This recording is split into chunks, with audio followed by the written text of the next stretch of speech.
Have you seen me dice bag? The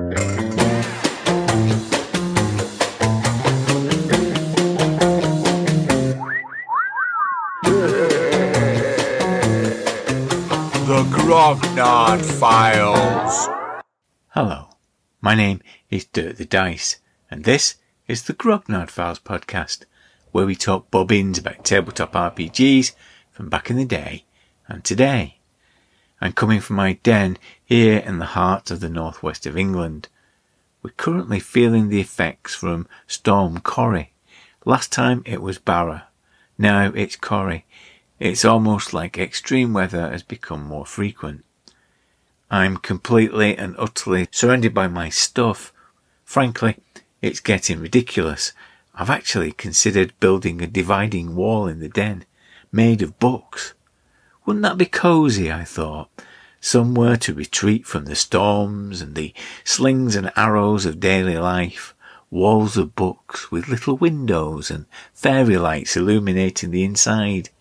I could sit on scatter cushions, surrounded by my wonderful books, hundreds of books. Wouldn't that be magical? No, Dirk, it would be a form of insanity. But we have to find comfort where we can get it. Here on my right is my great library of RPGs and my Grognard Files. I'll just lift down the latest. Yes, number 52. It almost feels like we're moving into a new season, and we probably would if I could work out how to present these things as a season. This time we're going to go right back to when we first started playing, and a game that we played a lot over a short period in 1983. Here on my left is the ridiculous homemade shrine to the actor Caroline Munro. I'll just give it a tap. Ah yes, the Eternal Champion is appearing as an evil priestess in the Death and Divas episode of Midsummer Murders, because crime is in the air for this episode of the Grog Pod. As far back as I can remember, I always wanted to play in gangster RPGs. GangBusters was first published by TSR in 1982. It was described as a 1920s role-playing adventure game, as it emulated the Roaring Twenties cops versus mobsters, dark city noir that were the staple of 1940s to mid-50s cinema. As players, you can play police, G-men, private eyes, reporters, or actual blooming criminal gangsters in the setting provided. An incredible fold-out map, one of the districts of LakeFront City, with evocative locations with names such as the Four Juices, Harrigan's Speakeasy, Fanucci's, G.C. Hurley's Five and Dime Store, and of course Tolino's Family Restaurant, great spaghetti and clams and the finest gravy in town. The rules cover different professions, the legal system, how to get ahead in criminal activity, and how to cope being a journalist. There are rules for driving and firing a Thompson machine gun from a running board while the police are in hot pursuit. We're going to dig into the rules a bit deeper in the second part of this episode. We have fond memories of playing this game, and I'm joined by Blythy as we open the box on the original game and recall playing it with our friend Simon. As well as the odd free-form game, we played through many of the different modules that were available.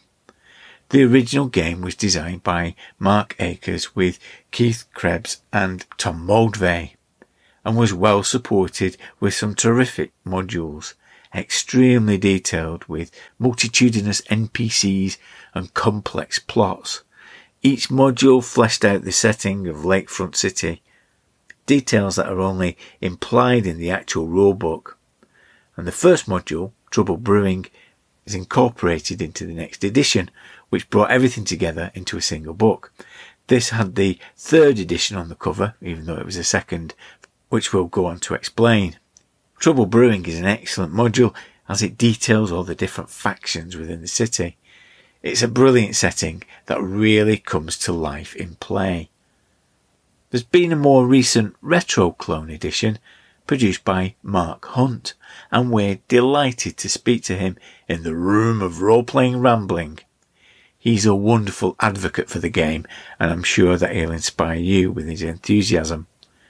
We talk about how he used to play, some of the history of the game, and why he went BX in his version published in 2019. Me and Blythy return to get our coats on, head toward the door, and ruminate on a couple of topics that have been attracting our attention over the past month in our closing remarks. And I'll be back at the end with our usual parish notices and confirmation of what's coming next. Until then, Ramblers, let's get rambling. Open Box! Welcome to Open Box, the part of the podcast where we look backwards to look forward. We're in the room of role-playing rambling. We've come to one of those empty, hollow rooms in the middle of nowhere because we've had complaints about being in the pub and the jukebox. Complaints about being in the pub? I mean, I like being in the pub. He was alone. Well, let's go to the pub. Yeah. Never mind if Dean Martin's singing too loud. Well, we're in this empty room and it's on the edge of a building site. You've got a creaky chair. I've got a creaky chair. I've always got a creaky chair. Yeah. It makes me wonder whether it's the chairs or is it me? I'm beginning to wonder. So be careful what you wish for, I guess, is the thing. And we're actually doing a real open box because it's been a while, I think, since we've actually looked at a game that we played back in the day and have fond memories of playing back in the day, GangBusters. Yeah. I have some real vivid memories of playing this. Yeah, I think it sticks out in your mind because I suppose it wasn't like it was pre Call of Cthulhu? Yeah, it's before we started playing it before we played Call of Cthulhu. It felt different, I suppose, because it was RuneQuest Traveller, D&D, and sci-fi fantasy, and this was a game. We did a bit of Top Secret, but I think this might have come before Top Secret. It did, I think. Yeah. So it was the first sort of. I don't want to use the word real life role playing. I don't think it's like real life. We might come on to that. Yeah. But setting what purports to be the real world, historical world. And this was Simon's game, and people who've been listening to us for a while will know that Simon was our D&D games master, because under the Prime Directive it wasn't possible for us to have another game. We all had to have our own game, and you weren't allowed to cross the streams. You weren't allowed you weren't allowed to have the game that someone else had. Yeah. If you had the game, you ran it, and that was it. So this was Simon's game. And this is a game, I think, that he came into his own. This was one that he was really good at running. Yeah, he was a little bit more committed to it than he was to D&D, oddly, wasn't he? Yeah, definitely. You're right. He got D&D, but he was never, I mean, we discussed this in the past, haven't we? He was never really committed to running that, but he was quite keen to run this. Kind of quite liked it. I was thinking about this, about how I found out that he got it. Things have changed, haven't they? Because you're in constant communication with people now, aren't you? Back in the early 80s, you had to depend on actually seeing somebody to tell you that they'd done something. That you wouldn't know something has happened unless you actually were physically present, because we weren't ringing people all the time, were we? We weren't calling each other all the time on the phone. No, you couldn't use the phone. Your parents get annoyed. Get off the phone. They'd have the phone bill. All in my house. This may sound really old. We had a shared line for a while. Oh yeah, party line. Party line. You'd pick it up and you'd hear this old lady somewhere else talking to one of her friends. You had to put the phone down and wait till she finished. It was a CIA dream. You could phone tap this old lady. I don't know who she was.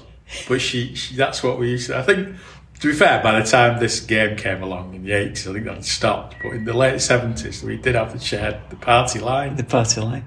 So I had to wait until I actually saw him. I saw him, it was around Christmas. He got this as a Christmas present. And it was just such a surprise because it came out of nowhere. He didn't tell us that it was getting. Where did he get it from? Where did he get it from? Yeah. Because I don't think we'd seen it for sale in Games Workshop. We had regular trips to Games Workshop, like our pilgrimage every other Saturday or something to Manchester. I don't think we'd seen this in Games Workshop. I mean, it may have eventually been sold there, but at that point, I don't think it was. No, I don't think it was. It was advertised on the back of White Dwarf, and I saw it, but my eyes glided past it because it wasn't elves and dwarves. Yeah, or spaceships. Yeah, it was just, yeah. But there were three things I remember Simon going on about and being obsessed about ahead of playing this, because, you know, we forget, don't we, that usually it was the anticipation of actually playing that was more exciting than the thought of actually playing. Yeah. So talking about the world and the setup of it, there were three things I remember, and let me see if these correspond with your memories. All right. The first thing was him banging on about how they only kill their own. It's all right. Being in gangsters are all right because they have ethics and they have a set of codes that mean that they'll only kill their own. Like a code, they'll only kill their own, so they only kill other gangsters. Yeah. So when they turn up at your butcher's shop threatening to smash it to pieces and beat you up because it's a protection racket, that wouldn't happen. They didn't mean it. No. They'd only kill their own. Yeah. Yeah. So that was the first thing. In kind of eulogising the greats, you know, the Al Capones and that, because they're much misunderstood. The second thing I remember was him going on about nitroglycerine in the exhaust pipe. Do you remember that? I do remember that, yeah. And I'm still not sure what he meant by it. Yeah. What, like you blow a car up by sticking nitroglycerine in the exhaust pipe? Because he was a bit of an amateur chemist, wasn't he? And he was... He had a chemistry set. He had a chemistry set. What you mean, he had a chemistry set. Yeah. I had a chemistry... We all had a chemistry set, didn't we? Yeah. But as boys from the comprehensive, for us, the chemistry set was just a way to set things on fire in your bedroom legitimately, without people complaining. But for him, obviously, it was an attempt to get the Nobel Prize for chemistry, because he went to a grammar school, didn't he? Yeah. He didn't really. He did the same as we did, but didn't give that impression. Yeah, at that chemistry set, all I did with mine was chuck iron filings into the methylated spirits burner. Yeah, because they sparked, Amazing thing, chemistry set. You were allowed to set things on fire in your bedroom. It wouldn't be allowed now, would it? No. Wouldn't be allowed. No, be cancelled. So that was the other thing. And because he kept banging on about this thing about nitroglycerine in the exhaust pipe. You didn't try it, did you? No, every time we came out of... playing, we'd always check the cars. Yes. We had a little routine, didn't we, where we had mirrors going underneath the car. Yeah. It's like equivalent of checking for traps when we're playing the game. Yeah, like we were being hunted by the IRS and we had to vary our route home and check under the car for nitroglycerine. Yeah, we even had a mirror that we put on a pole that we went underneath just to... To be clear, this is in the game, not in real life. Yeah, we didn't check the car. I mean, it was tough in Bolton, but it wasn't that bad. And then the third thing was the idea of presence. Now, we'll talk a bit more about the rules next time, but there is this concept in the game called presence. So each character has this score that indicates the impact that you make on a room. And he used to talk about it in the same esoteric manner that he did about alignment. Charisma. Yeah. It's charisma, really. Yeah. It's charisma, but it's a bit more than that in the game, I think. We'll come on to it. But... He did talk about it as if it was it's a fascinating new rule, new concept in gaming. He would always use the example that Al Capone had a very high presence. I can feel your presence. Well, those are the three things that I remember. What do you remember of playing it? I can remember, what I remember most is about us wanting to initially play gangsters, and him being very, very strict about if you wanted to become a gangster. I don't know if this is in the rules or not, but he gave the impression it was. You had to commit a crime.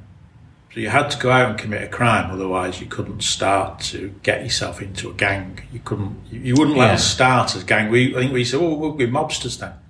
Can we be hitmen or something? We had to start as street ruffians. Yeah, you would start at the lowest level, and you couldn't be a gangster to start with. You had to be essentially someone who wasn't a criminal, and then go and do something criminal, and then you could start on the slippery slope, or path, or slippery slope, depending how you look at it, to becoming a gangster. But I remember it felt weird, because it was like, so we've got to go and rob somewhere. That's what we've got to do, is it?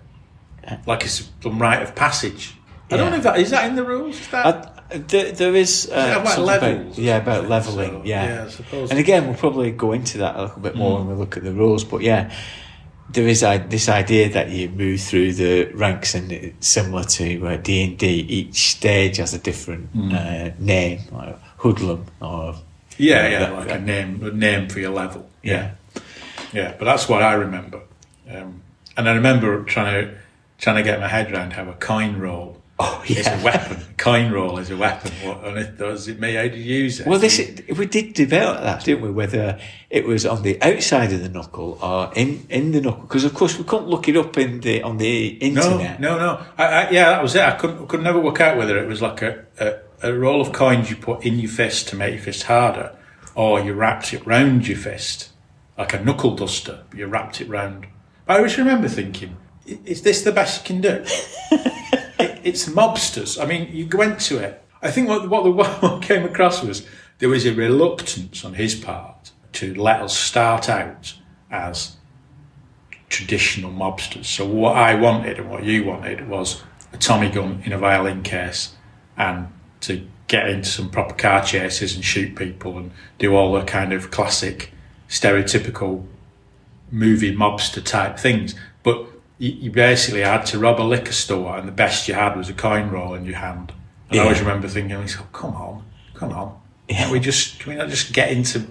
Let's just say we're Al Capone's hitmen and send us on a hit or something. There's something exciting, but it had to be... And I think that's why what we did eventually is we ended up playing the feds and the what is technically the good guys. We ended up playing the police, because somehow that enabled you to do more exciting things. Yeah, he wanted us to do that as well. You're right. I think there was a bit of reluctance. And looking back on it, I can understand that reluctance, because all we were wanting to do was translate our murder hoboism into yeah, true. Going through LakeFront City, door to door, killing everybody and emptying the pockets. Yeah. I've got the box here. Let's actually open the box and see what's inside it. Okay, it goes. So, I mean, it's got a great design cover. It's got action-orientated cover, hasn't it, on here? Look at this. And then you get the rule book. It's really well produced. The interior art, Jim Holloway's drawings, and they really do give you that sense of what it's trying to recreate. It's really cops and robbers, I think. Yeah, I suppose it is really, yeah. To me, it's not so much about gangsters. It is about that sense of cops and robbers, good guys against the bad guys, in a bit of a playground, which is LakeFront City. LakeFront City, which is Chicago, isn't it? Technically, it's sort of based around Chicago. You got the ward map, which was on hard card, and I could never understand this. It showed you all the different wards in Chicago, and on the back it showed you the rail network, but it just looks like it's just a load of lines. You know what it's supposed to mean? Yeah, how's that supposed to help you? It's supposed to help you in any way. There's that many, you just think there's no point bothering. You can get anywhere on by train, can't you? What it does show, and I remember us playing into this as well, and Simon really trying to draw this out, is the ethnic makeup of the city. And in some of the modules, which we'll go through, the ethnicity of the characters is important. You know, whether you come from an Irish background or Italian background. Oh, yeah, I remember that. Assimilated American. Do you remember? Yeah. He'd had the thing where I remember that. Yeah, he did. He made a kind of big deal about your ethnic background, and I mean, me and you just go, "Well, I'm American. What are you talking about?" And I remember my character being an assimilated American. It was like, oh well. But the rules make a big deal of that, because that's where the factions are Italian, Irish, Hispanic, determined, and I do think that's what makes it an interesting game. Looking at it now as an adult, just picking up here, I've still got the dice in here with the crayon. Yeah, the dice with the crayon. Now this box doesn't have the little cardboard chits that came with it, because I remember us doing a car chase using this great street map, because as well as the district map, you get this ward, and you get some familiar places around here. So you've got Let's see if you can remember these, Blythy. The Lexington Hotel. Oh, yeah. Yeah. This is like our old neighbourhood, this. My brother's trucking. Yeah. Goldstein's Jewellery. Did we try robbing Goldstein's jewellery? I think we tried. I think in one of the very first games, before we started playing the Feds, I think we tried robbing that. Well, it might have gone really badly wrong. We did. I think he allowed us to play gangsters, and we had a car chase, but the car chase moved very, very slowly. It was a bit like 4-dimensional chess, wasn't it? Using the cardboard chits, moving along, and I just remember it being really complicated. I don't know. Like all chess rules. Nothing's changed. All chess rules in all role-playing games. Always complicated. You're going to be playing the game soon, aren't you? When we're playing it online, you'll begin to see that the car chess rules are not as complicated as he made them sound. Not as complicated as you say. Yeah. You have got only a few things, but driving a car is deadly. It's probably more deadly being shot with a Tommy gun. But yeah, this was our neighbourhood. The other thing that you get in the box is an introductory module, Mad Dog, Johnny, Drake, and what that does is really bring out the rules and get you doing a little bit of a caper in the street. So it is really it's great stuff. I love the map in it. I used to be a private eye, didn't I? When we were playing on the side of the good guys. Yeah, you were a private eye and I was a federal agent who were working in tandem, weren't we? Yeah, so you were kind of my inside man, weren't you? Yeah. And I had offices above Hardy's Fine Meats in the Preston building. I'm not sure I can remember what crimes we solved, but we had to deal with Al Toledo, didn't we? Al Toledo is essentially like Al Capone, isn't he? He's the mob boss, yeah. And one day, we must have been checking the car for nitroglycerine or whatever. As you do, yeah. And we came into the offices and he was there, wasn't he? Al Toledo. Sat in your chair with a cigar. Yeah. And every time, because you'll know if you've been listening, that Simon used to do characters, and we had the Cliff Richard the Dragon. But Al Toledo was a kind of, every time he had a puff on his cigar, he would go poof. Poof. Well, it referred to, that was why he referred to people being killed, wasn't it? Right, yeah. That was what he would do. It would go poof and blow his cigar smoke out. He'll be gone. Characterisation there. Yeah. He'll be gone. Poof. Yeah. That was it. But we remember that 35 years or 40 years later. I think we remember it because we wanted to laugh and did laugh every time he did it because he seemed just slightly silly. And he was trying to be menacing. He was trying to be menacing because I think at one point he suggested that if we messed around with his business, we would be poof, we would be gone, poof. we'd be poof, you'd be poof, we're saying. And that was supposed to be quite menacing, but we wanted to be doing it now. I'm wanting to laugh now. we wanted to laugh. I don't think he appreciated that side, but he thought he was doing his best intimidating gangster, and we were laughing. We were sniggering and stifling laughter. Because that's why we remember it to this day. It was funny. I enjoyed those freeform games that he ran with Al Toledo and us being more than the modules, because we did play a couple of the modules. Yeah, we did play some of the modules, and they were quite convoluted, weren't they? Yeah, so we played Murder in Harmony, and Simon being Simon, he did do this with a degree of seriousness, didn't he? And I remember, rather than playing it in his bedroom, he would play it on the dining room table. Yeah, you could tell that he took it more seriously because it was more of an event, wasn't it? Yeah. I think we got a packet of crisps that evening, didn't we? Well, I think we got a packet. We got crisps in a small bowl. Crisps in a small bowl. And did we get some of his homebrew beer?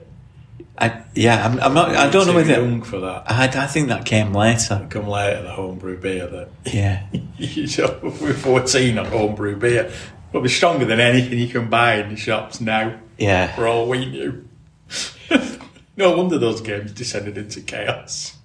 But the modules, I mean, reading them now, so something like Murder in Harmony and Death in the Docks, they're really good and they're full of character, full of NPCs, loads of them. Because it's done in a chronological way, there's lots of NPCs. You really have to worked hard as a games master. And him being 13, I don't think I can understand how we struggled to engage us in it, because it did feel like lots of stuff being read out to us. Yeah, and I think that's I suppose that's one of the issues with this kind of role-playing game, that it's a little bit more, we were quite young and playing a crime-based role-playing game. In some ways, worse than Top Secret, because although Simon ran Top Secret, you can sort of connect it to James Bond and that kind of thing. I mean, had we seen any gangster movies? Well, that's a good point, because maybe our reference points, we had fewer reference points than we would do for Top Secret, because obviously you've got Bond and the spy espionage thrillers. You could see. Well, we'd watched Bond film. GangBusters. I mean, I'm trying to think now. Bugsy Malone. Apart from Bugsy Malone with its cream cake guns, which doesn't really count because that's like a musical comedy about mobsters. It's not. But that was not what the game's trying to. That's what I connected to, though. Yeah, exactly. Yeah, and to me, GangBusters does deliver that kind of theme park. Version of Chicago that Bugsy Malone did. I think I'd seen. Sting. I think I'd seen Sting at that point. And this is the odd thing. I think you look back at the game and reference it to The Godfather or The Untouchables or all these films. I hadn't seen any of those. I hadn't seen Godfather. No. When I think I'd seen clips of The Godfather. I'd seen James Caan get machine gunned to death. I'd seen that bit as a kid because it was on the telly. But I don't think I'd watched The Godfather end to end. And if I had, I don't think I would have understood it completely. You knew what gangsters were, and you knew about it, but it was more difficult to frame it, wasn't it, in terms of what you were expecting. So coming back to the game now and playing it now, I mean, just looking at this map and the tenement buildings and you get a real sense of that kind of neighbourhood that you'd get in the 1920s and being part of it. As an adult, facing this now, and the potential of playing this. Yeah. Do you get excited by it? What is it that attracts you to the idea of playing in this kind of setting?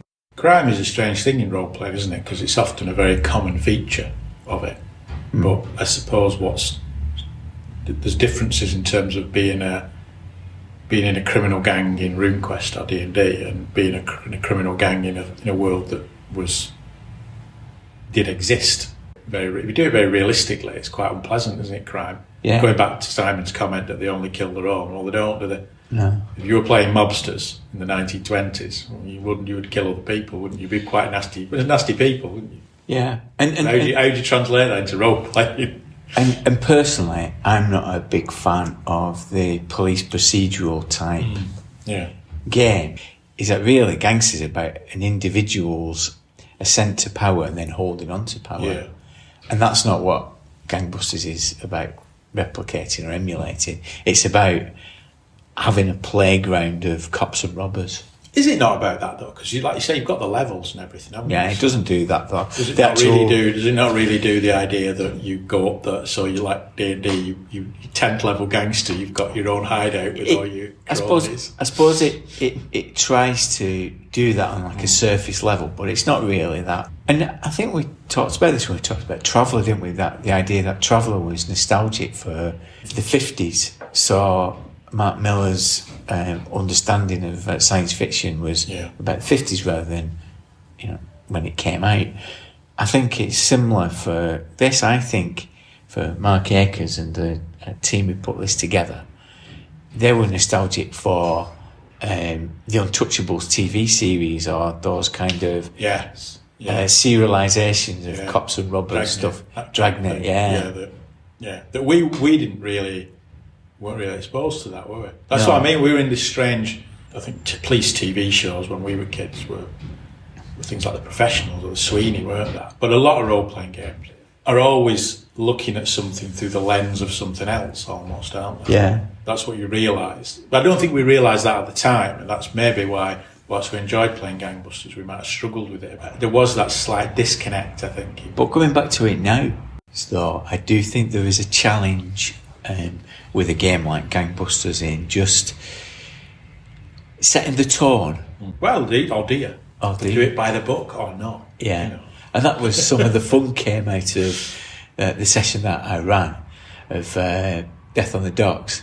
That idea of the prohibition agents being, a law unto themselves, and the beat cops actually trying to do everything by the book, showing the badge, arresting people. Yeah. But I'm looking forward to it. What is it that you're hoping to get from the session that we're doing in a couple of weeks? What are your stars and wishes from that experience? Don't do that. Stars and wishes. Yeah. What would you want to get from the experience of doing it? Because you haven't played it for 40 years. Are you looking forward to playing it, or is it something? I'm looking forward to playing it. Yeah, but what are we playing? Are we playing mobsters, or are we playing the law enforcement? Law enforcement agents. Yeah.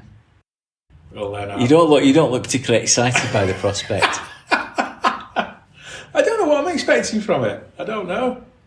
I don't have any stars. I don't have any wishes. I think. And it may be a more coherent game where there isn't any nitroglycerine in my car. I don't know. If you put nitroglycerine in my car and I meet Al Toledo and his cigar going poof, I'll be annoyed. I expect better from you.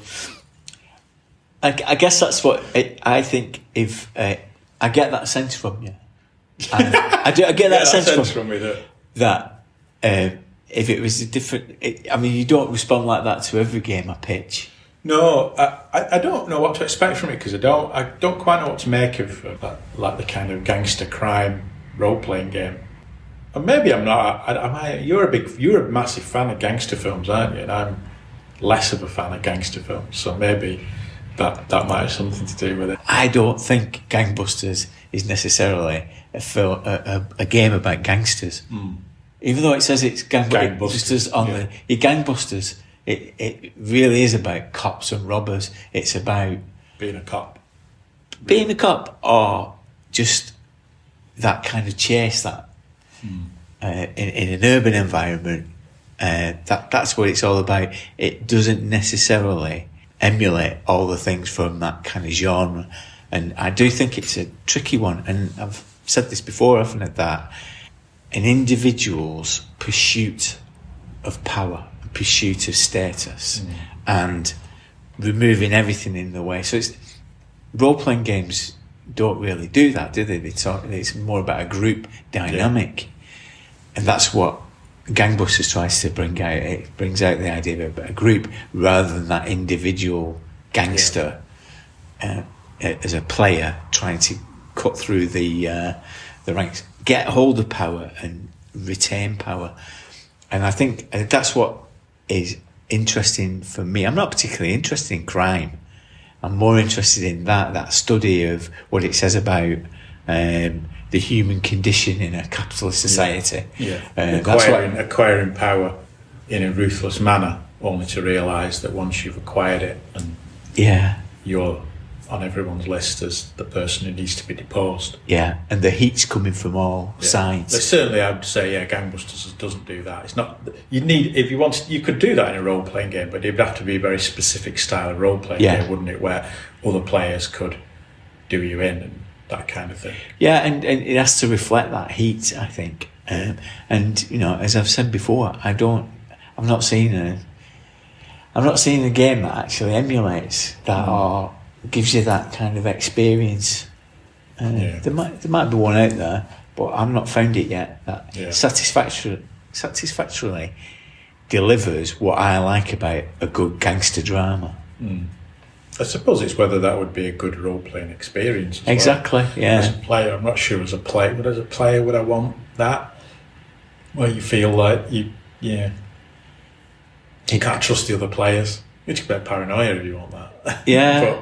Yeah, because it would necessarily mean, which never works particularly well, that people have different statuses and different hierarchies within a group, and also you'd have to communicate outside the game, wouldn't you? So if you wanted to replicate that idea of not trusting each other, then you'd have to have people communicating with the GM outside the game or with each other outside the game. Yeah. But you'd would become quite a different experience from a role-playing perspective. Games sometimes do extend beyond the session, But it would almost necessitate that, wouldn't it, if it was that kind of game where all the players were mobsters and they had no actual loyalty to each other. So if the chips were down, you would whack one of the other players. But that would have to be done. There'd be all sorts of things going on outside the session, wouldn't there? Yeah, but you'd have to have some kind of code, some kind of understanding between everyone for you to have a healthy campaign like that. But what the gangster dramas show is that paranoia that somebody's going to snitch them to the. So it's not necessarily that somebody's going to depose them.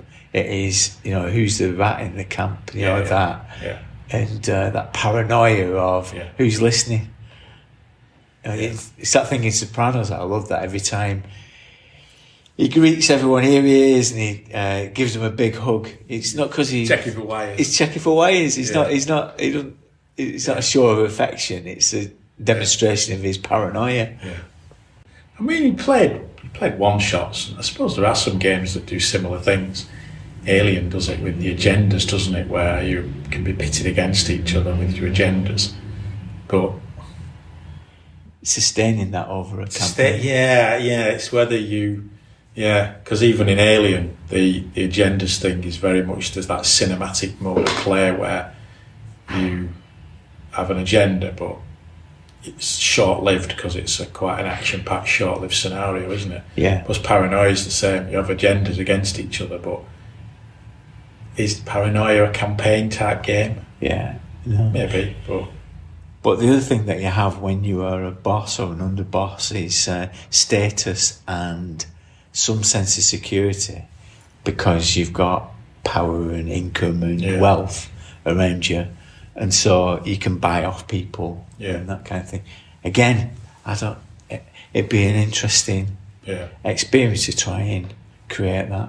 But in the meantime, we're going to play GangBusters, and I know that the foam torpedo is looking like it's going to get fired at me, but I think you'll enjoy it. You'll enjoy it because it is it's a playground. It's a theme park experience. Yeah, I'm not saying I'm not going to enjoy it. I just don't have any style or wishes. I don't know what I expect. I don't know quite what to expect from it. Which I suppose is based on that very, very early experience of, at times it felt confusing as a game. So I can remember those particular things. It just felt a bit confusing as a game at the time. Yeah. Because I think for that reason, none of us knew quite what to do with it because we were 13 and we'd only watched Bugsy Malone. I'll tell you, you will enjoy it. Otherwise, poof. See you later, Blythy. See you. Interview Open Box. Welcome to Open Box, where we look backwards to look forwards. Our gaming of the past has shaped how we play today. I am absolutely delighted to have on the show writer, designer, publisher of the latest version of GangBusters BX. It's Mark Hunt. Hiya, Mark. Hello, sir. Thanks for having me on. Pleased to have you. So where in the world are you, Mark? Right now I'm in Iowa, the Quad Cities, Davenport, Iowa, near south of Chicago. And so have you always lived in that area? I moved here after I retired. I just live in Michigan. Originally, I'm from Benton Harbor, which is on the lake. And, Michigan, we use the hand because it's shaped like a mitten. So I was originally from here. And I moved over to here after the military at the middle of the state. Yeah, Michigan's got a good background with role-playing games because, of course, Origins, of course, is the big convention there. Did you attend that back in the day? Yes, I did. Yeah. To go there way back. Yeah. It was like awful, a special trip. Literally all of us, we would all pile in during high school. We'd all make a run. We'd all pool our money together. We're going to go and probably could afford maybe one or two books, because, back then you had to cut the grass and shovel snow, and $10 was a lot of money back then. Absolutely. So I can't imagine what it would have been like back in the 80s Origins. I mean, that must have been the site. You'd meet all the greats there, wouldn't you? That's where they were. Everybody. Yeah. Everyone was there. It was just like weird. It's like, you go in this like you're rubbernecking and looking around. Just look to him. He's a grown man. I'm not going to go talk to him, because we're all in high school, Yeah. I'm not going to go talk to him asking for an autograph. We're not, nerds. Come on, we don't do that. Now I look back and wish I had signed that, get everything signed, because it was in a smaller town. We would save up and every 2 weeks or so, make the big trip to the big city to a hobby store. Right? If someone's in Michigan, they would probably know Writer's Hobby. That was like the big, Writer's Hobby shop. So because we seen their advertisements in Dragon Magazine. We're like, oh, we didn't know they existed till the Dragon Magazine advertisement. So we would go. Talk about your first game. Can you remember that first game and how that came about? My very first game was D&D, of course. And I seen a guy reading the book on the bus. I was like, that looks interesting. Let me see that. He goes, like, what? I seen, of course, the blue book with the dragon on the front. This was, back in 79. So it was way back. I seen that. He goes, I'm like, can I read this tomorrow? She goes, sure. So, of course, he let me see the book, and I went home and read it all night long. And this was way back when the crazy stuff was going. My dad's like, let me see that book, because, the satanic panic, was going on. So he read the book, gave it back to me, and goes, let me know if you want a copy. I'm like, yeah, I do. I want a copy, because I told him it wasn't mine. So he says, yeah, okay, we'll go and get you one. And I was like, okay. So I had to, cut grass for the week and make money. And then first chance I got, I went and got me a BX, my own version. Poof. And I was ready to go from there. 40 years later, I'm still here playing. And so who were you playing with back then? Oh, probably my local group of friends and stuff like that. We would just, get together and make characters and play the game wrong and, scale castles and do everything you wasn't supposed to do. We did it, I'm sure half of our stuff was completely wrong and broken. But you know what? We had fun and no one cared. Just roll the dice and we'll figure it out. What's this mean? I don't know. Get the dictionary. We look it up and figure stuff out and keep going. Were your friends gamers with other games, or was it just D&D that caught your imagination? Well, D&D was the first big thing out. Where was that? Then when I went to the store, I found the red book. The regular version of D&D. One everyone knows. Because it was like this is what was on the shelf. This version. So this is the one I got. And it was different from the other version. I was like, oh, they made little changes.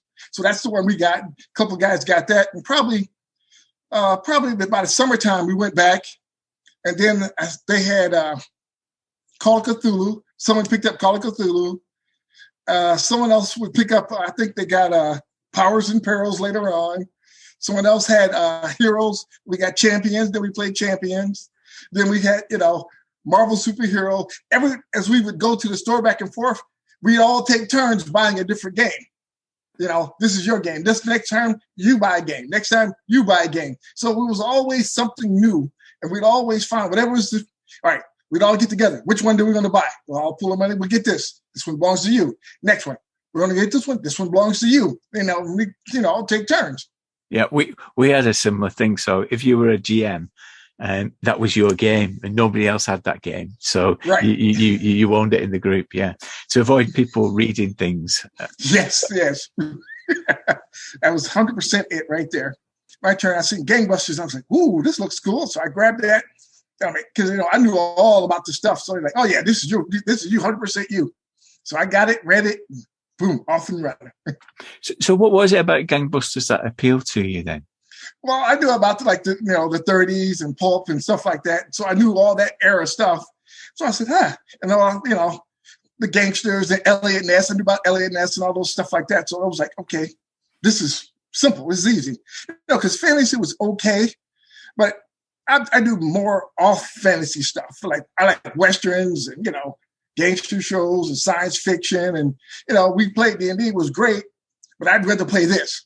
Because we didn't really get things like the Untouchables and things like that in the UK. So that was that kind of staple on TV at that time. Yeah, it was staples. You had the Rockford Files, Kojak, Beretta, Columbo. All those were all detective shows. I grew up in the 70s. So as a kid, we would watch all those shows. You could, like Gunsmoke. You could always watch a good gun show smoke, or, you could always watch, you could turn on, okay, it's the Rockford Files. So I remember me and my dad, we'd always sit down and watch the Rockford Files, or later on, me and my brother and we'd watch Kojak. And then we'd watch Car 54, Where Are You, which was a police comedy. Then we'd watch, Starsky and Hutch, and all these police shows were huge during the 70s. So it fit. So it was like, I got this. I could write a police drama inside out. For your friends, were you running police dramas rather than letting them be gangsters? Well, they could still be gangsters because I knew what the bad guys were going to do. So I was like, okay, the cop's going to do this, and you guys going to do this. So we played gangsters, we played reporters, we played politicians, we played lawyers. We played all the different facets of GangBusters we played over the years. It does give you kind of a blank sheet, doesn't it, for you to, LakeFront City is a bit of a playground for you to actually have different types of adventure. You're not fixed to the kind of adventure, because I think initially we thought it was just going to be having a career as a gangster, but it is quite open like that, isn't it? Yeah, it's very open. You can even, they even have it set up where you can run, political campaigns with the rules that's sitting in there. Yeah. So you can do that. So you can just have okay, you're the board of this person, and you got to deal with the cops here, and then you got the crooked, newspapers and all these different things. It's just an excellent tool set, and you can just expand on it if you just watch a few shows and then go, boom, let's watch this. Go watch The Untouchables, one night and say, okay, we're gonna do. What can we do off of that? And then we'll watch this show. What can we do off of that? And we take all these shows and just pull little pieces. Okay, we're all going to be investigative reporters. Boom, done. So now we can investigate the cops. We can investigate the crooks. We can investigate other newspapers, spoiled milk problems. And you find out, for instance, when you look at, for instance, the milk. In America, we have use by dates and stuff like that. How that got done was due to Al Capone's brother dying from being poisoned. And he ended up getting the milk company and giving it to his lawyer, and they put the use by date. That's how that got started in America, was because of Al Capone. Really? I didn't know that. Yeah.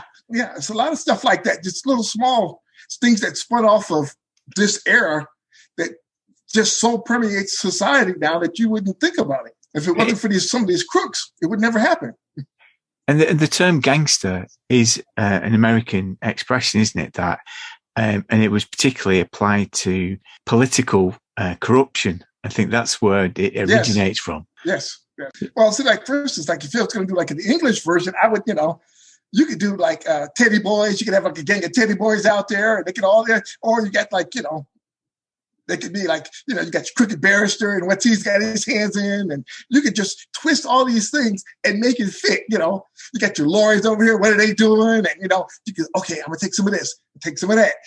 And then you could take some of this current politics and put it back in the 1920s and 30s in London, or maybe they're out, out in Sheffield, they're doing something. How are you going to make that work?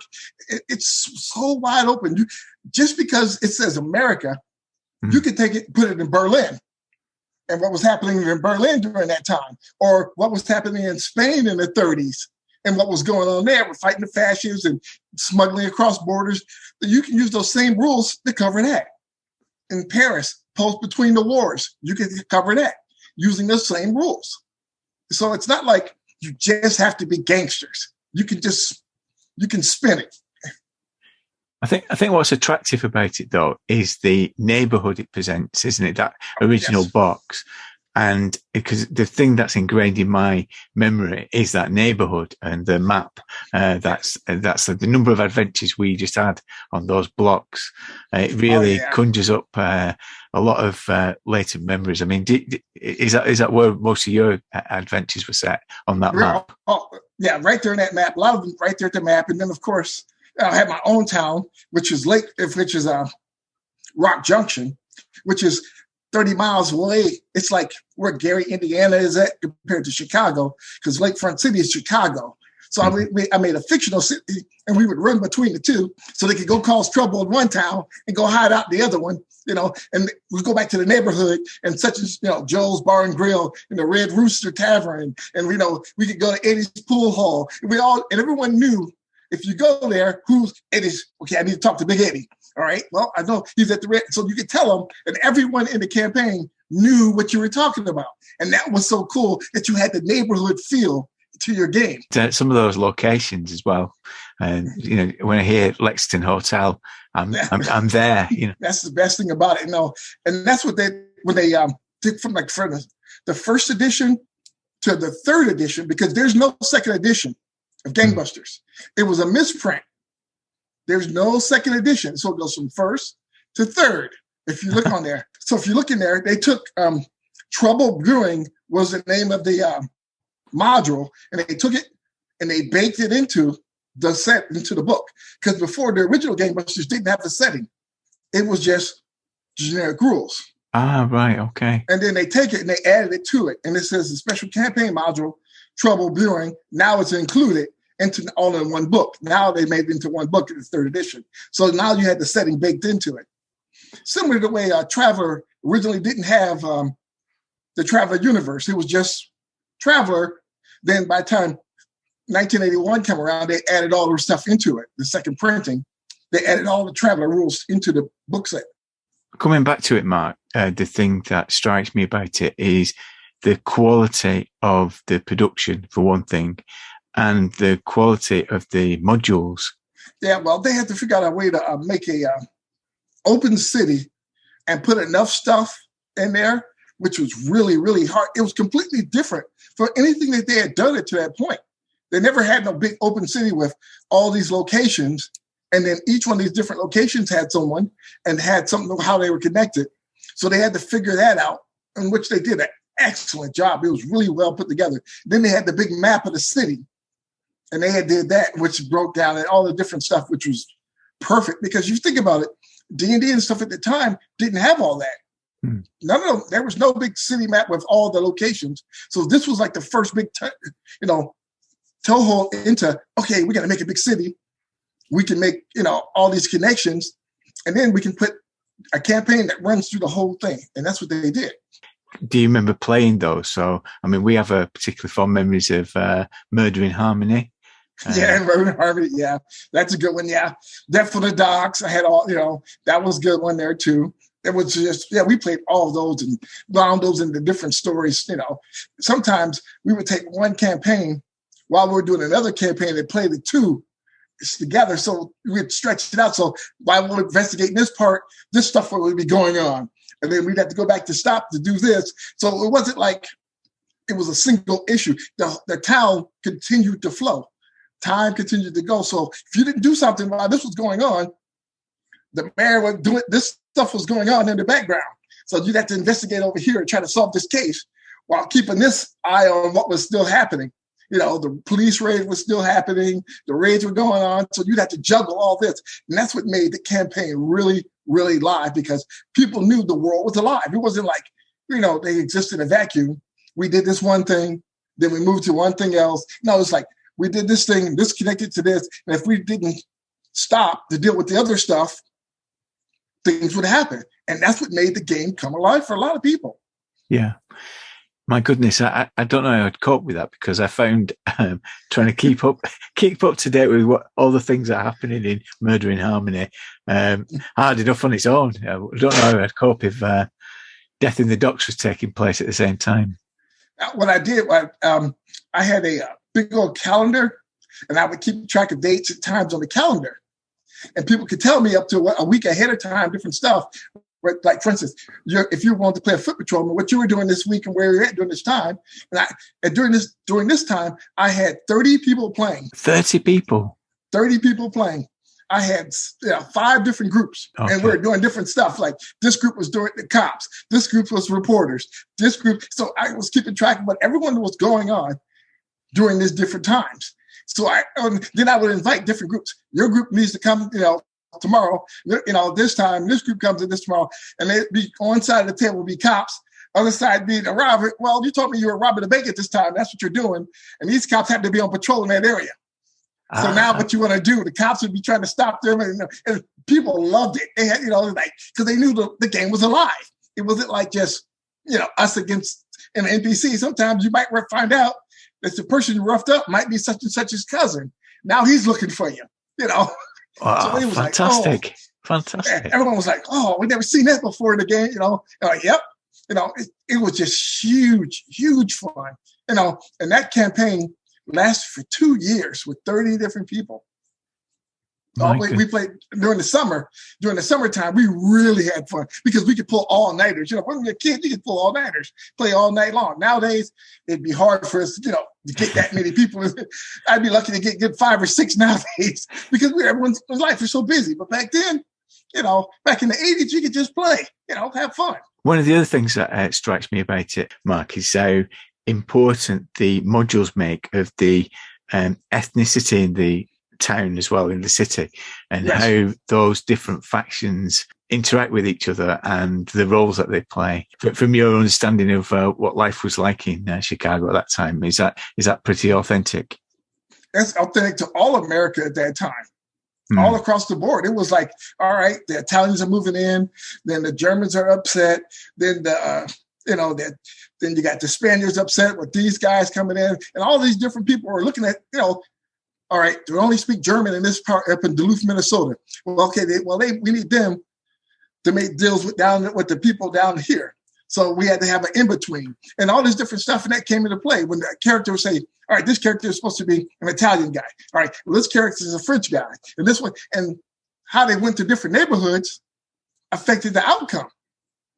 So you knew how far you could get away with and things, what you clearly couldn't do. And that came into play. And that's just how it was. With all the immigrants coming to America during that time, it became a truly melting pot. So it was front and center about when people, who did what and what they could do. And I do think it gives it that sense of authenticity, doesn't it, of that neighbourhood in LakeFront City. Really adds to it.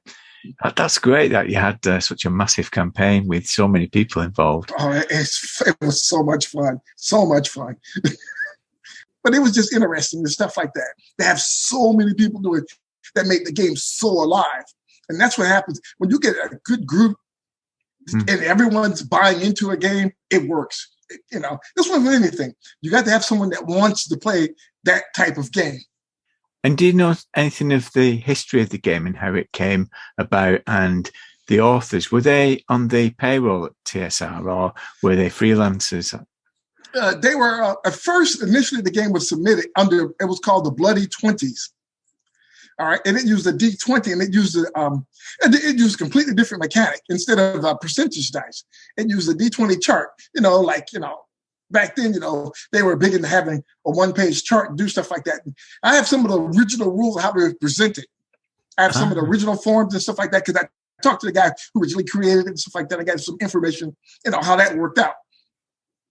And so they submitted to as Bloody 20s, and so they had to change it, and they were worried about how it was going to be presented as, cops versus robbers, and you're playing bad guys, and how. So they played that one part, played down the other parts, and it was weird because they were trying to figure out how to sell this. You don't want to promote gang mafia violence stuff, but you wanted to sell your product. So it was a weird dichotomy. That's probably why it didn't get pushed, probably because the marketing department was probably not too keen on putting some guy with a Tommy gun, when right in the middle of the satanic panic, they have, bad enough the churches are looking at them and the press and everything. And then you got them guys talking about having a street fight, downtown Chicago. It's like, not a good look, Rick Krebs and Mark Akers are the two guys who originally created it. Krebs had came up with the concept and rated it and put it all together. And then I got Akers to help them design it and flesh it out and change it up. And they play tested it and different stuff. And some of his stuff is still into the system. If you look at it now, they did an excellent job of making it work. And they had a brilliant concept. It's just, I believe they didn't have the means to market it, to push it like they really wanted to make it have legs, because it doesn't have a lot of modules of the original work out there. It is quite a simple system, isn't it? As you say, it uses percentiles based on attribute, with the exception of presence, which works differently. And presence plays a big role in the game, doesn't it? Yes, it does. How well your character is perceived is very, very important. Some of the things that they introduced, though, are quite innovative for the period, aren't they? Some of those mechanics. What are the things that stand out for you in terms of how the game works mechanically? Well, you have the law system for one. The character could literally go to court, defend himself, and or evade a crime by having a competent lawyer and convincing a jury and, beating the rap. That was, just never seen that in a D&D game when a guy goes to jail. Come on, when does, the guy who's going to ride up and the knight's going to hit him in the head, drag him off to jail? You'd never seen that, It's like, come on. So that was like, what? You go to jail? Yep. Serve a police warrant, drag him off. So that was really innovative. I like that. And the prison system was really, really good, how you can influence things and different people. I like that. And the politics, how you could run for office and influence how things happened around the city and how people looked around. And that was really, really innovative. I like that. Yeah. So it's really geared towards campaign play, isn't it? I'm due to play a one-shot on Sunday for the Vanishing Investigator. And so okay. I'm just doing the opening bit actually. So any tips for me on running that? How to get the best out of it? How to get the best out? I would just keep it simple.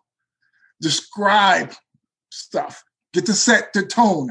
You got to explain, like, is it a rainy, dreary day as you approach the building, and as you know the shadows that flicker off the headlights coming up. You might have said, give me a perception check. All right, you notice that the guy in the glasses who's giving you a sideways glance as he's fingering inside of his coat. Is he or is he not carrying a weapon? What do you wish to do? Yeah. And you give these guys, give them such a tone for them and let them explore the world. That's the key. Let them explore the world and have answers. You don't have to have all the answers, but have answers. And ask them, what do you think?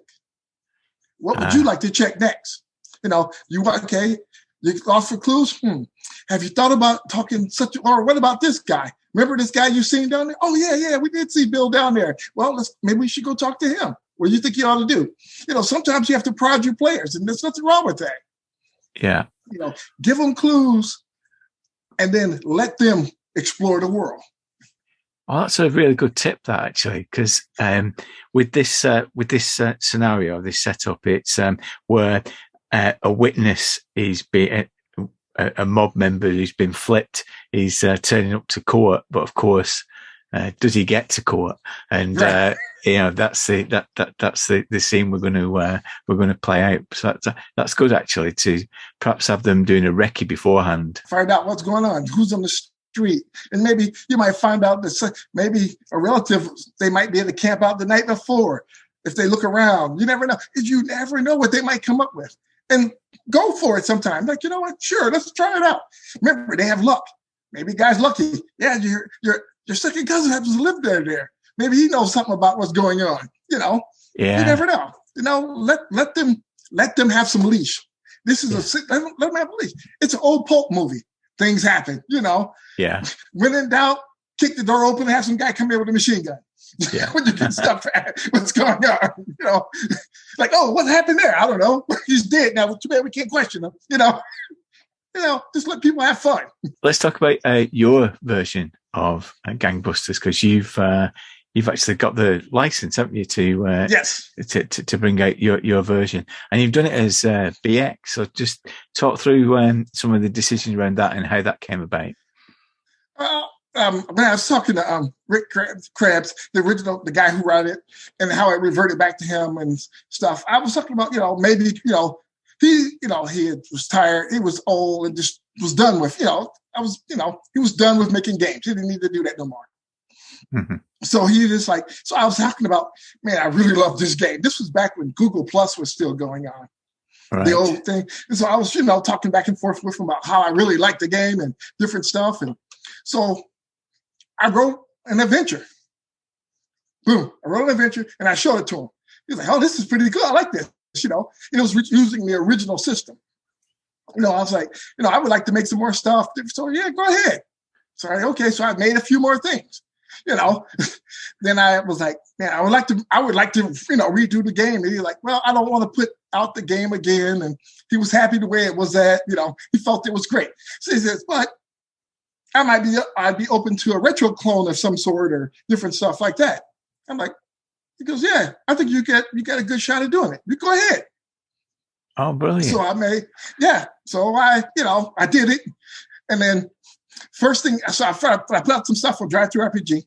Then someone said, oh, you can't do this. You're stealing this. Someone was trying to accuse me of stealing the name and stuff like that. And they get a hold of Wizard of Coast. They were like, oh, he's doing this and that. And you're stealing this from Wizard of Coast. I'm like, you don't know what you're talking about.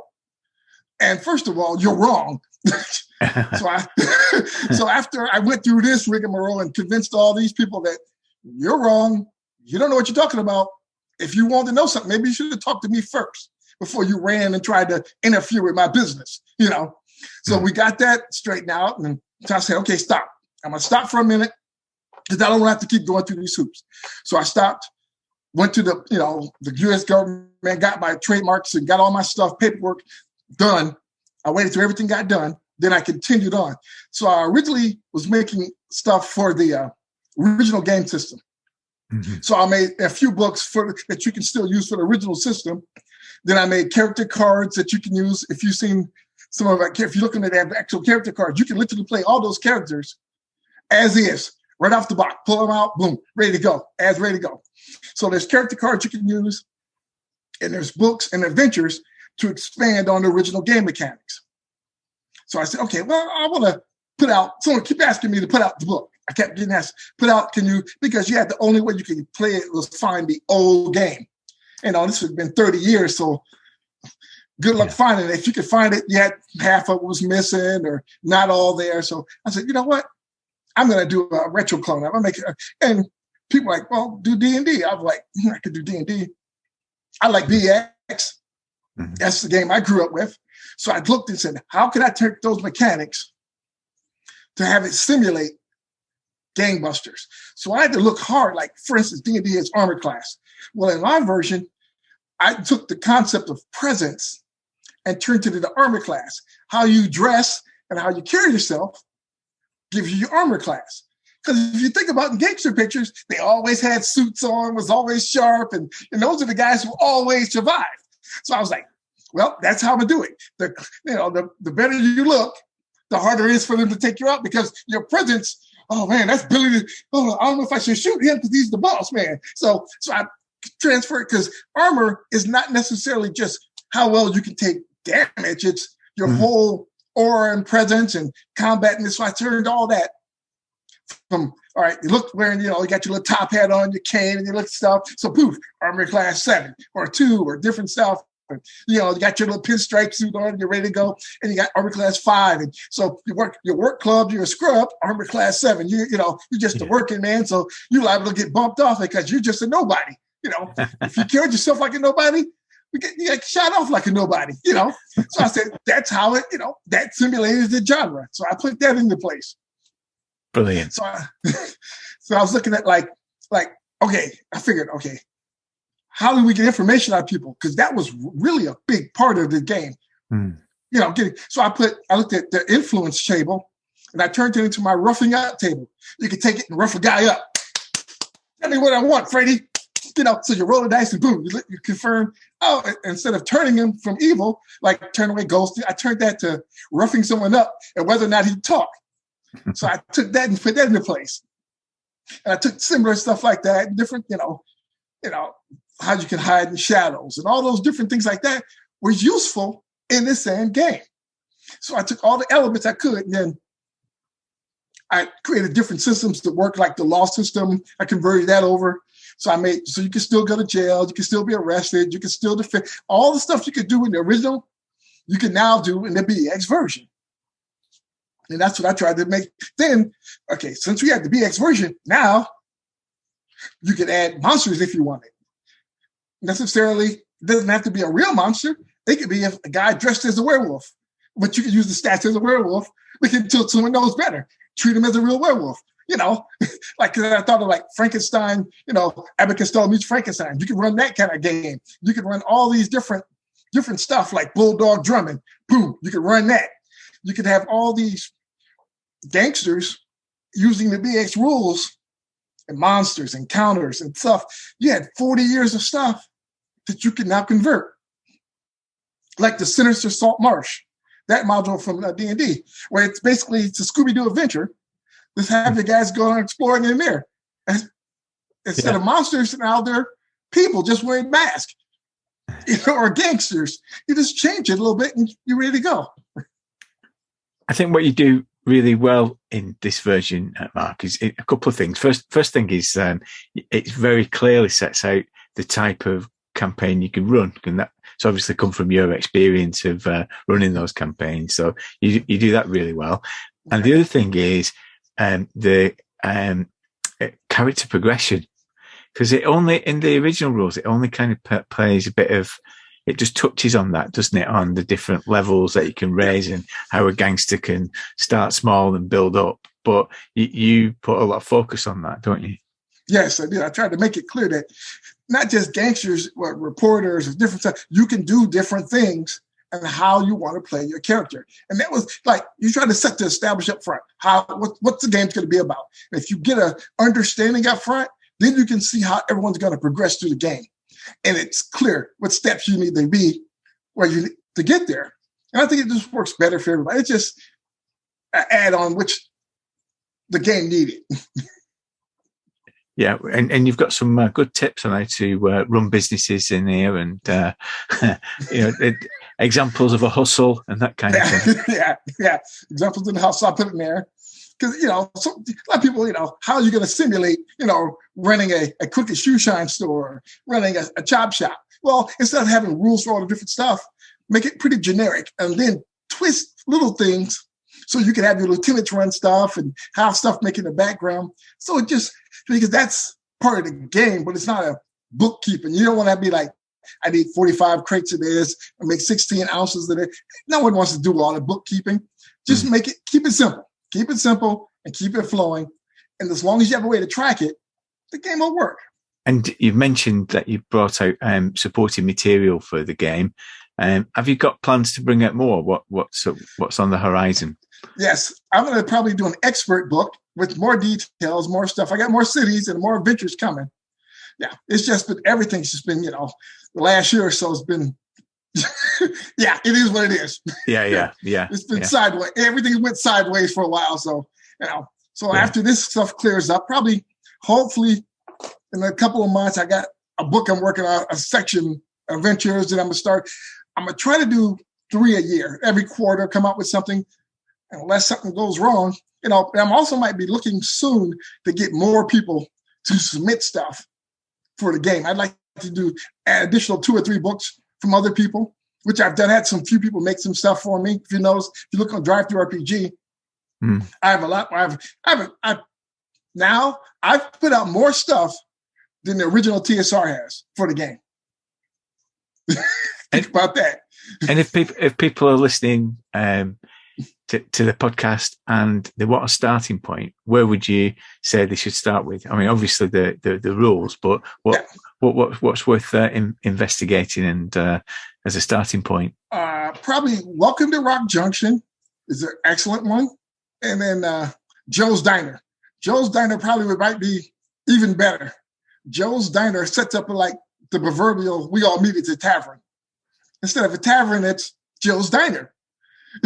And inside there's like probably 20, 25 adventure seeds and leads. There's NPCs and background and how to connect it. And then when you get Welcome to Rock Junction, Joe's Diner is in the city of Rock Junction. And then it gives you even more leads and connections and how to bring stuff together.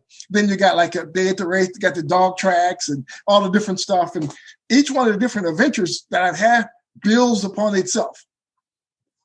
One day I would love to do a box set of the city, do a map, another map and another big stuff, combine all these into, and clean them up and combine them into one big book with a new map and new everything, just like they did the other game, have just one big one.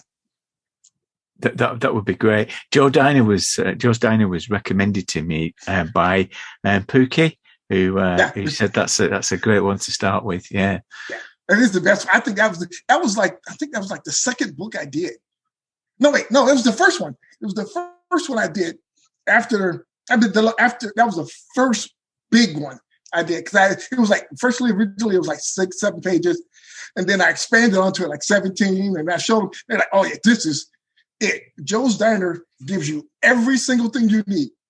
If you're gonna play, you had to buy one book after the rules. Joe's Diner would be it. That would absolutely be the one. If I only could afford one other thing, that would be the one I would buy, because you could literally play a year just off of that one book. A year. If you play every weekend, you can play 1 year out of that one book. Do you play regularly now? Are you still playing GangBusters? I haven't really played much lately because, well, yeah, I'd like to. I'm gonna try to get into a game Friday. I got invited to a game. The guy wants to do something on. He posted into our Facebook group. I'm like, if I can get in, I'm gonna try to join his game. But I'd like to get in and play more if possible. Because this thing's just been crazy. I haven't even been able to play it locally. So it's just what it is. Yeah, absolutely. Well, I look forward to seeing how GangBusters develops, and thank you very much for sharing your experiences, Mark. It's been great having you. Thank you for having me. It's been excellent talking to you. I'll get me caught. Okay, welcome back, Blythy. It's that point of the podcast where we've got our coats on. Yeah. We're edging towards the door. Yeah. If we carry on talking with our coats on, we're not going to feel the benefit. No, but we do for 10 minutes. we'll just stand here talking. Yeah. And some closing time remarks, things that have caught your attention over the last month or so. Do you want me to start off? You start. You go on. Okay.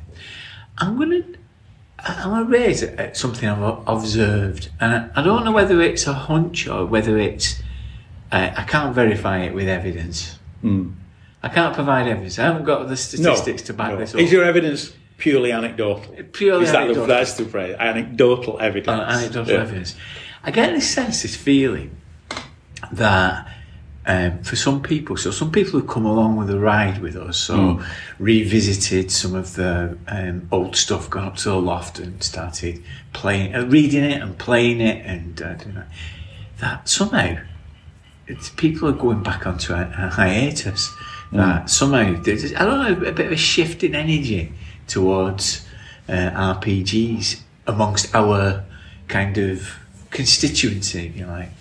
And I don't know whether it is a real thing, and that's one thing that you might want to comment on. But I wonder what it is. I don't know whether it's because it's been a weird 2 years and pandemic. I think it could be two things. If that is the case, it could be two things, couldn't it? I think you're right. The last 2 years have been strange, because I think back to 2020, and I bought lots of games in 2020 during lockdown and went slightly nuts reading all these games, but not playing them all, but buying game after game after game. And you think, I suppose when you come out of that, and I mean, it's not true to say life's getting back to normal. I mean, it's still a bit of a bumpy ride, as they say, isn't it? Yeah. We've had that recently with the Omicron, Doctor Who and the Omicrons. We've had that, haven't we?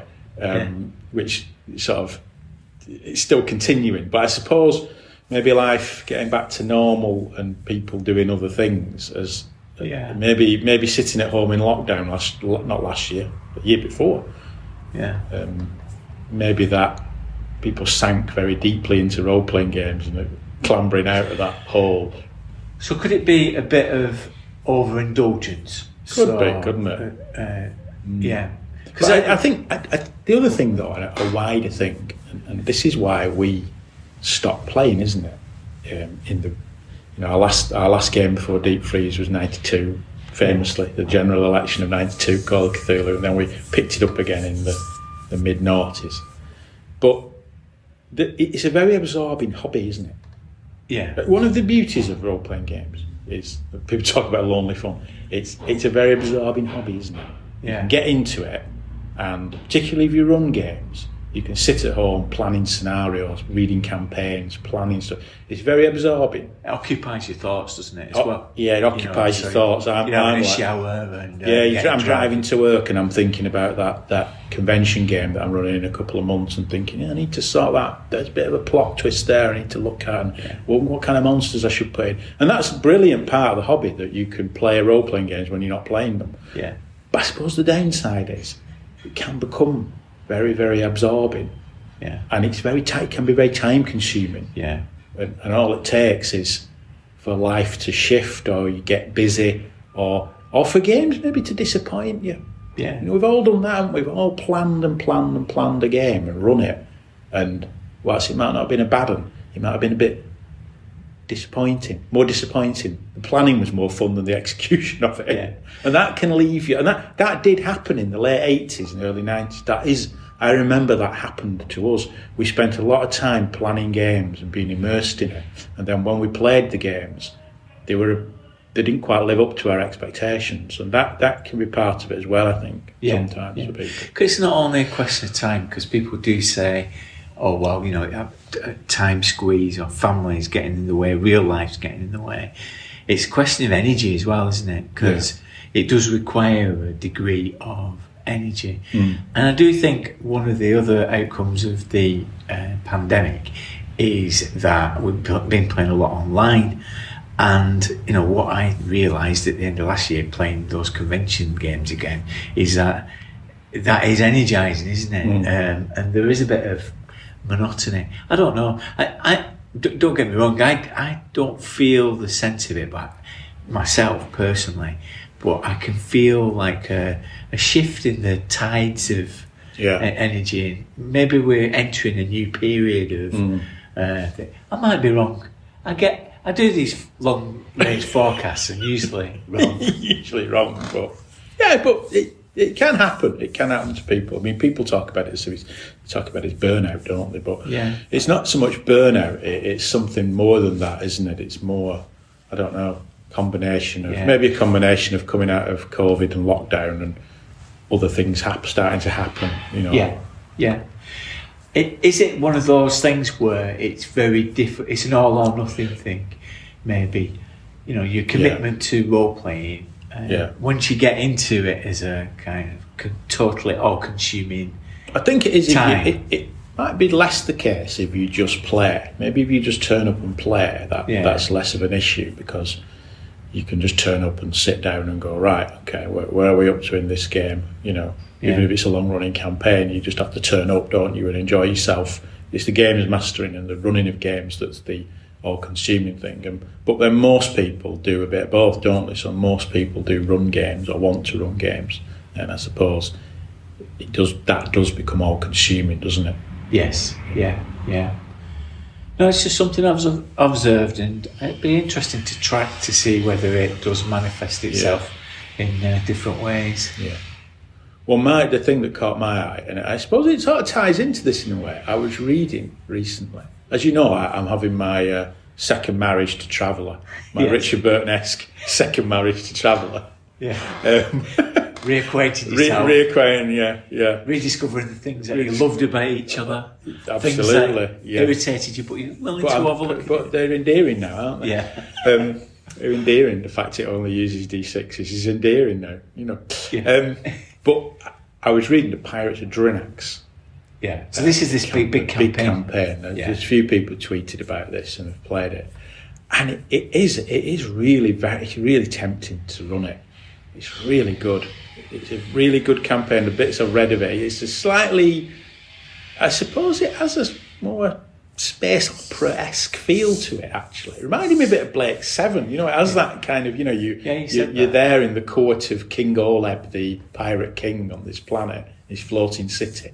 You know, and you think, wait, this is what Traveller should be. This is good, you know. But the question it raises, and I suppose it does tie into what you've said, it's time, isn't it?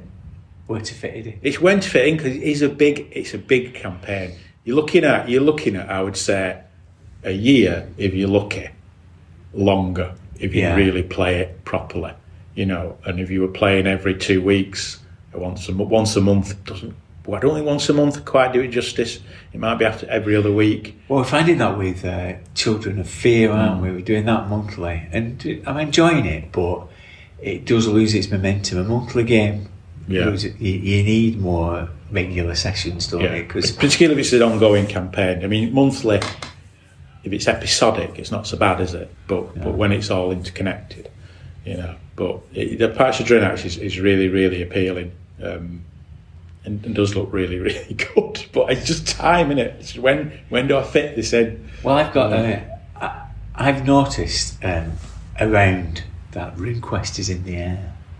Oh yeah. Yeah, you can see. You think that's what's putting people off role play? So that's what's happening. Possibly. Because Baz is from the Smart Party. He's done a new podcast where he's looking at the starter set. That starter set's gone out and it's receiving a lot of attention. I've not opened mine. I got mine weeks ago. What have you got a starter set? What have you got that for? Well, it's got new stuff in it, hasn't Is it? it? Oh, yeah, right. yeah. I was going to say, you don't need that. But I've not taken it out of its wrapper yet because it feels like a momentous thing to do. I feel like I keep looking at it, and as you know, I've been busy over the last few weeks, and I feel like I need to, sit there with my pants with a packet of Maltesers and a brew, and like just. It surprises, isn't it, the starter sets that have that impact. I know when we were at Grogmeet, Ian Cooper did talk about that, didn't he? The Frankenstein's podcast. He talked about starter set, and they do work, don't they? They do work from a marketing perspective because they release a starter set, it's kind of affordable and people go for it, don't they? Yeah, it creates a bit of a buzz, doesn't it, around it? But it reminds me once again that I'm not playing RuneQuest for a while. Yeah. A bit like you, it's just wondering where to fit it in. Where do you fit it in? Yeah. I mean, this month we see the return of going back to Eddie's and doing face-to-face. Yeah. Not because the pandemic's easing restrictions, it's because he's got a bigger kitchen table. So he's managed to get one. Has he got a table now? I'm hoping so. We're going round now, aren't you? Well, we're going round, but I think we're going round table or no table, aren't we? Right. I think it's... I don't know. We'll find out. But I think what we said was we need to play games together, whether you've got a table or not. I'll sit in a chair and I'll roll my dice on the floor if it comes to it. I was expecting this reclaimed wood. Well, he might. Headden Bridge or wherever it is. He might. Coming in. But anyway, that's beside the point. He's reviving our RuneQuest game that we played a few years ago, set in Balazar and Griffin Mountain. Yeah. But like you, I've got an eye on running a RuneQuest campaign. And that's very telling, isn't it? We're going back into our comfort games. We are going back to our comfort games. They're reinvigorated games, though, aren't they? I mean, Traveller is... It really isn't the same. It is the same game, but it also isn't. There's a lot more going on in it. It's a lot more colourful, a lot more detail and background and all sorts of... The character creation is similar, but there's lots of different backgrounds you can pick now, rather than just those basic ones. Well, as you know, with RuneQuest Galanta, there's a lot more. There's a lot more. Yeah, that's the odd thing. We're going back to games, but we're not really going back to games. Are we? You're not going back to RuneQuest Second Edition, and I'm not going back to Traveller's Little Black Books. I'm going back to Mongoose, humongous volumes of stuff. Aliens have sheltered space, etc., etc. That said, though, I'm not going to ignore the stuff that's come out, but I'm going to set it in Prax rather than Dragon Prax. Yeah. And I've got this idea of setting it around the block. And, when I look back, what were the things that excited me about RuneQuest back then? Well, the first thing, I used to like episodic adventures, that it was like a story arc, because that's what Borderlands, why that works, isn't it? I love the monsters, so I've got this idea of doing like monsters of the week. And also, I loved all the Prax stuff, all the Morakanth, riding bisons, was set, isn't it? Yeah, bison riders and all that stuff, and all the Stormbull stuff, and just going on a chaos hunt is. Watch The Witcher, and I think you could actually do something around that, couldn't you? Like well, that's the thing with RuneQuest. That's how we played it. It was kind of action adventure, monster hunting, chaos nests, all that kind of thing. So that's what it's going to be. Sometimes that, dare I say it, sometimes that gets a little bit lost in modern RuneQuest, doesn't it, I think? Yeah. But I'm going to have a sense of adventure. But where I'm going to fit it in, I do not know. That is probably our challenge for this year, isn't it? To try and fit these things in somehow, but I don't know. Anyway, we're not allowed to record this in the pub anymore, but it doesn't mean to say that we can't go to the pub. No, we're just not going to record in the pub. Shall we go now? Let's go now. Come on. Yeah, all right. See you later, everyone. Bye. Bye. The good friends of Jackson Elias are Scott Dorwood, Paul Fricker and Matthew Sanderson. And together, they talk on their podcast about Call of Cthulhu, horror films and weird fiction, as well as other horror role-playing games. Check it out wherever you get your podcasts, or head over to blasphemoustomes.com.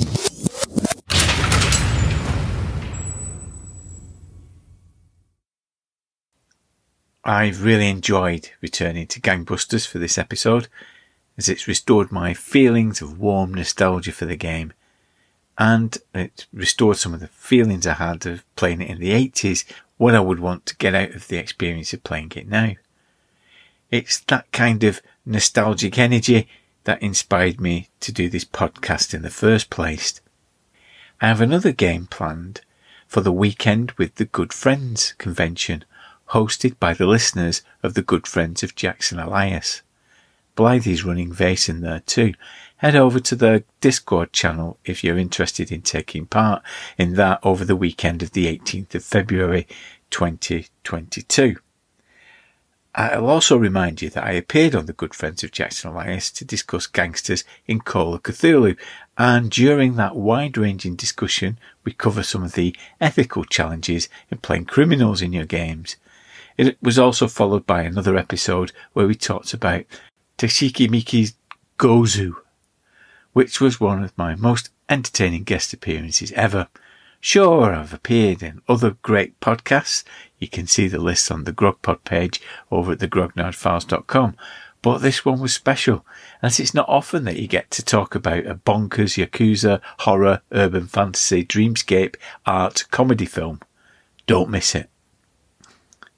In 2021, we lost our friend Mike Hobbs, who was the host of Meeples and Miniatures podcast, and he was a great supporter of the Grognard Files.